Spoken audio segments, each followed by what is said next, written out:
Okay, hello everyone. This is going to be a quick tutorial video on recording MIDI clips with live input using the Novation Launchpad and a MIDI controller. I've got this window over here so you can see what I'm doing with the Launchpad, and this up at the very top here is my chord pad control. The workflow is exactly the same if you're using the SL Mark II in the college. Just happen to be using the chord pad control because that's what I've got to use. Also, if you're using any other USB MIDI device for your input, the workflow is the same. It's what you do with the Launchpad really that's important. Okay, so we've got a MIDI track over here. We know already that if we double click in the empty clip slots, we add in clips. Okay, notice that the Launchpad reflects that as well, so we have these orange lights where the MIDI clips have been added in.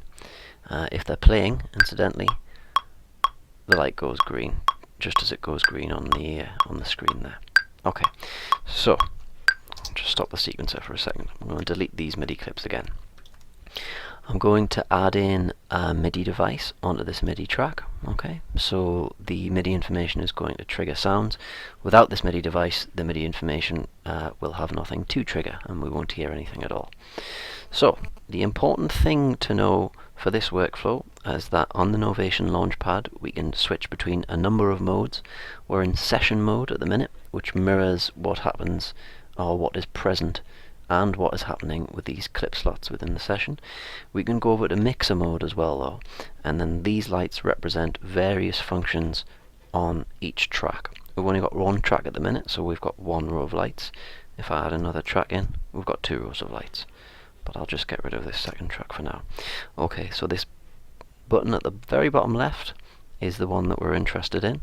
That record arms the track. So notice as I press it that this record arm goes on and off. So the workflow is, if you're in session mode, you nip over to mixer mode, record arm the track.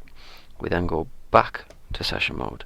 I'm now going to trigger this MIDI clip at the top left. I'll go into my record, warp and launch settings to check that the count in is on 1 bar, meaning that I'm going to get a 1 bar count in before the MIDI clip starts to record. Okay. I'm also going to go to the edit menu and go to record quantization and set it to 16th note quantization. That's going to quantize the MIDI information as I play it in and make it better in terms of timing. Okay, so here goes. I'm going to press record on the MIDI clip, I'm going to play my MIDI notes in, and I'm also going to stop by pressing the same button, at which point Live will begin to loop the clip.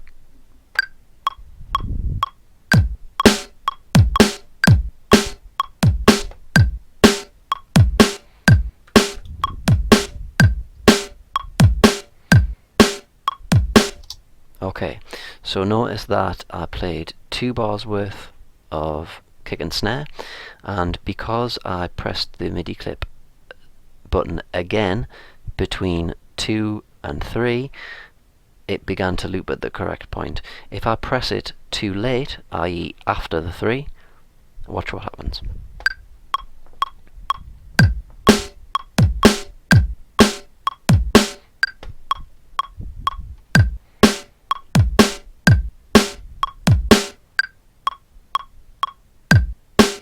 So it always waits till the end of the next bar before it starts to loop again, alright?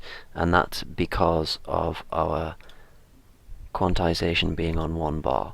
You don't need to worry about that at the minute, just leave it on 1 bar for now, but know that if you trigger the stop after triggering the record, so it's the same button for record and stop, if you trigger that in between the 2 and the 3, for example, it's going to loop from here, okay, like so.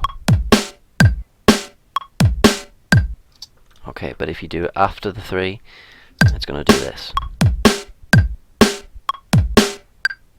Okay, so the specific numbers aren't important in this case, guys. What is important is that you know that you need to trigger the stop of the record before the end of the very last bar that you're playing in. Otherwise you're going to get a bar of dead space at the end. That's pretty much all you need to know now for live input using the Novation Launchpad. There's more videos on the way.